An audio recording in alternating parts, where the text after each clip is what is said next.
This is Not About You. Well, this is a trailer, or like a sampler of Not About You, which is a podcast. And I'm Levi Weinhagen. I am the host and producer of Not About You. I'm also a comedy writer, a theater maker, and a person who cares about the world. I had a bunch of questions, and I know a bunch of really smart people.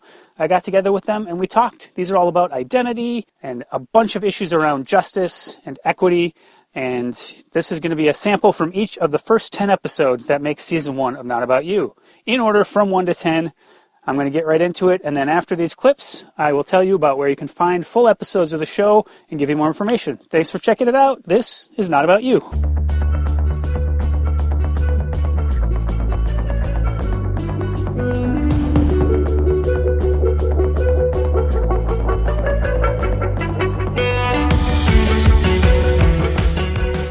And then, of course, there's the, no, but really, where are you from?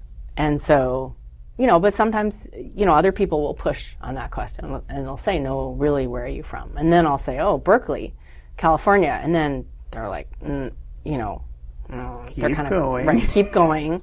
What do you have a sense, how frequent is that kind of question? And he's like, does John not want to get married? And then all of a sudden it was like, I felt like he was going to call John Stiles and just be like, hey, why don't you want to marry my brother? Because that's what he's saying. You can't get him to marry you. Yeah. Immediately you fail. I literally, I felt like, oh my God, this is like you see movies of single women going home for Thanksgiving and you're like, oh, what happened to that nice boy? Why did you marry that one? That sort of thing. Yeah. So I was experiencing that from my brother who was like, when I first came out to him, was like, You don't want me to be gay now? You want me to be gay married? Yeah, I know. That's complicated. Yes. Enjoy that. Yeah, it's quite fun. And so this idea of being Americanized, whatever that means, I think there's this idea of the really, really Americanized person is somebody who speaks really good English and just only practices American culture, whatever, right? So there's this entire spectrum. What? I don't want to cut you off, but I feel like a lot of time when someone says Americanized, they mean white.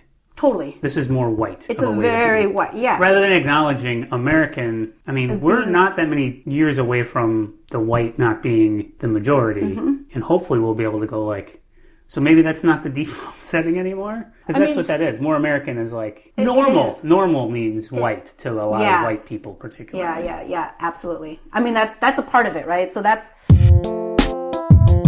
But oftentimes people want to connect or want to celebrate what it means sort of within their minds to be native and connected to the earth or whatever it is, sort of the stereotypes, this sort of Disney Pocahontas image of without the tough stuff. But I do have to check. Are you telling me you can't talk to animals? I can't. Because if I could, our dog would be much better behaved. Really good point. Yeah, he's a jerk. He's adorable. He's the cutest dog you'll ever see, and he's lucky, because that's why we keep him around.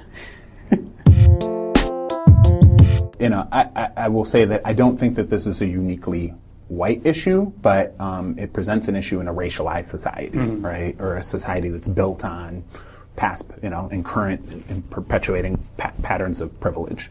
So generous of you to do it that way. We all have this. I work in politics. Yes, I live in a world of nuance. Just every interaction you have. Before I buy this coffee, I want to acknowledge you're standing on native land. That would be awesome. I would love that. Before I eat this food, I want to acknowledge the indigenous agriculturalists who knew that this chocolate would be valuable to us one day, and people would be so tired of waiting for when they can do their things. I would like to acknowledge pumpkin spice as an indigenous tradition that white amazing. Girls now love. A lot of times what I tell people is that I just sort of thought that my relationship to femaleness and femininity was just as awkward as everything else in young adulthood, Yeah. And then I sort of feel like what happened was I was like, well, it's like a pair of pants where you're like, well, I guess pants are just supposed to be this uncomfortable. This is all I've ever known. This is just how it feels to walk around in a pair of pants. Man. And then after a while, I think some people were like, I've had these pants on backwards the whole time and nobody told me that the zipper is supposed to be in the front. Oh my God, this is so much more comfortable.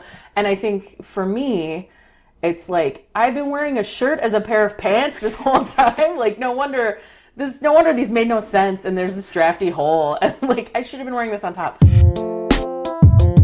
To me, this country has always been the land of differences.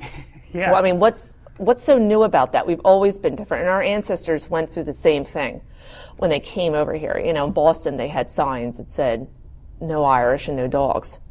But look how many Irish there are in Boston. And dogs. And dogs. And they all seem to be getting along fine. Yeah. And it's about how I'm like, people have told me, well, you're not that Mexican. Oh, interesting. But also I'm not that Mexican. Like, Yeah. I'm not the one. But that does seem super loaded. Because do they mean that as a compliment? I didn't know, right?